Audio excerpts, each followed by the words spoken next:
Hello students, welcome to 10am Academy. I am Parul Sharma and now we are going to discuss integral test for convergence. ठीक है, तो सबसे पहले हमने जो स्टेटमेंट लिखी है हम इंटीग्रल टेस्ट की वो स्टेटमेंट पढ़ेंगे और उसके बाद हम इसकी एप्लीकेशन देखेंगे कैसे एग्जाम्पल पर आप इसको अप्लाई करते हो। एक बात तो ये कि यूजुअली क्या है कि हमें कैसे पता चले कि हमें इसमें किसी पर्टिकुलर क्वेश्चन में इंटीग्रल टेस्ट अप्लाई करना है। कई बार तो आपको मेंशन्ड होता है कि आपको इंटीग्रल टेस्ट अप्लाई करना है और in case if it's not mentioned तो you have to look after yourself. ठीक है, ऐसा भी होता है कभी कि जब आप प्रैक्टिस करते हो बार बार तो आप क्वेश्चन देखकर समझ सकते हो कि आप उसमें कौन सा टेस्ट अप्लीकेबल आपके लिए होगा। तो यहाँ पे सबसे पहले हम स्टेटमेंट पढ़ेंगे इंटीग्रल टेस्ट की। If F X is a positive continuous and monotonic and is such that कि F x is equal to you N, यानी कि आप फंक्शन के इक्वल उसको पुट कर सकते हो, then sequence U N converges और diverges according as the integral 1 to infinity F x D X converges और डाइवर्जेस। यानी कि एक आपके पास में कोई सीक्वेंस है फंक्शन, जो एक फंक्शन है एफ एक्स, ठीक है, वो पॉजिटिव है, कंटिन्यूस है, मोनोटोनिक है और वो कुछ इस तरह से है कि F x is equal to you n हम रख सकते हैं, उसकी एक सीरीज़ बना सकते हैं।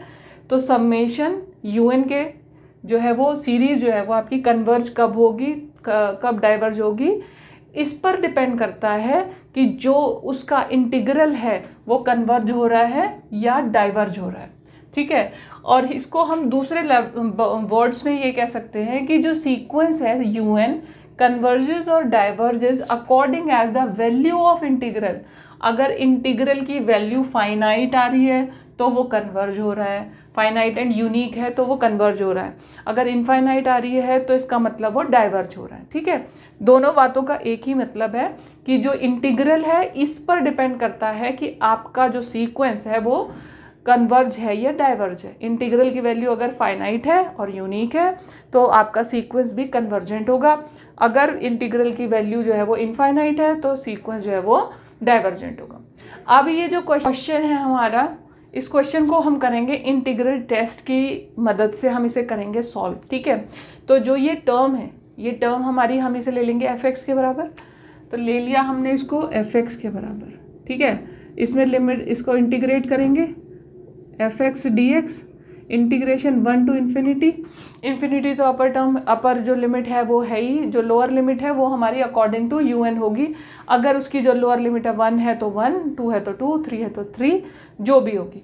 ठीक है, ये हमने ले लिया। तो ये क्या बन गया, integration 1 to infinity F x is equal to you n था और यू एन क्या है हमारे पास में, n upon n square plus 1 है। ठीक है, तो ये ले लिया हमने n upon n square plus 1 d N.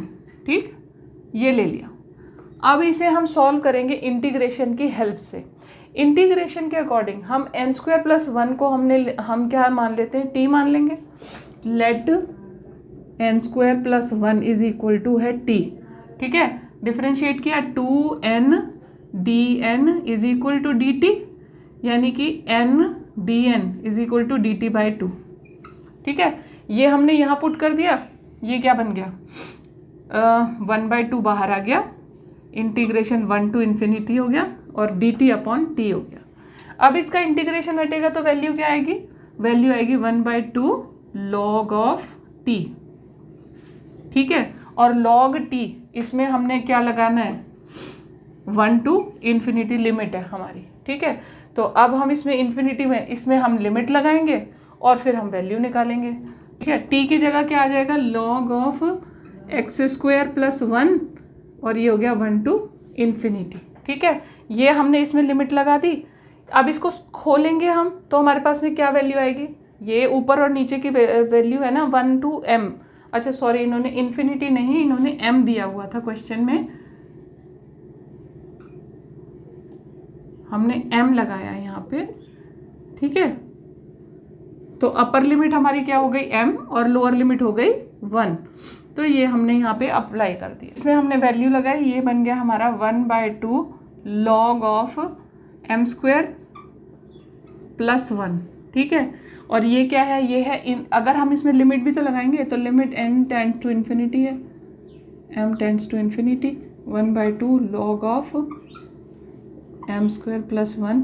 तो ये क्या बन गया, इनफाइनाइट। इनफाइनाइट है तो ये जो फंक्शन है ये क्या हो जाएगा, डाइवर्जेंट हो जाएगा, क्योंकि जो वैल्यू है अगर डाइवर्जेंट आएगी तो फंक्शन डाइवर्जेंट हो जाएगा।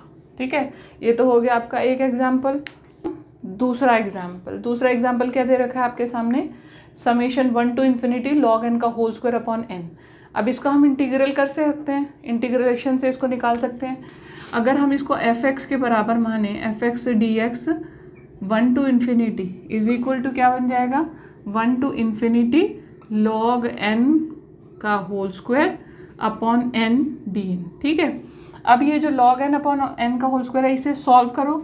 इंटीग्रेशन में कैसे होगा, log n को माना हमने t, 1 अपॉन n dn बन गया इज इक्वल टू dt। तो इसका कि ये क्या बन जाएगा, integration 1 to ∞ t² dt, dn upon 1 upon n dn तो बन गया dt के बराबर। ठीक है, तो ये आ गया t² अपॉन dt। इसका आंसर क्या होगा इंटीग्रेशन में, t³ अपॉन 3 और इसमें ये आ जाएगा आपका 1 to ∞। और ये क्या बन गया, log n का होल क्यूब अपॉन 3 1 to ∞। इसकी वैल्यू क्या आएगी, इसकी वैल्यू आएगी क्या कहते हैं इन्फिनिटी log x कर लो इसको। ठीक है, और इसको जो है ना, ये इसकी वैल्यू क्या आएगी आपके पास में इन्फिनिटी, और अगर वैल्यू इन्फिनिटी होगी तो फंक्शन क्या होगा, डाइवर्जेंट होगा। 1 to n f(x) dx is equal to, limit लगा दो, limit n tends to infinity, एक ही बात है, लिमिट लगाओ चाहे नहीं लगाओ, ये हमारा ये बन गया n tends to infinity un। ठीक है, ये इसके बराबर था, हमने पहले ही लिया था। और दिस इज इक्वल टू कितना है हमारे पास में, log x का होल क्यूब अपॉन 1/3, ये इन्फिनिटी के बराबर है ना। हमारे पास में इसकी लिमिट्स थी ना 1 to लेकर इन्फिनिटी, ये इन्फिनिटी के बराबर है तो फंक्शन जो है हमारा, सीक्वेंस जो है वो हमारा डाइवर्जेंट होगा। ठीक है, अगर आप मेरी इसी तरह की वीडियोस को देखना पसंद करते हैं तो आप मेरे चैनल को सब्सक्राइब ज़रूर करें, बेल का बटन दबाएं ताकि जब भी मैं अपनी वीडियोस अपलोड करूं आपके पास नोटिफिकेशन पहुंच जाए।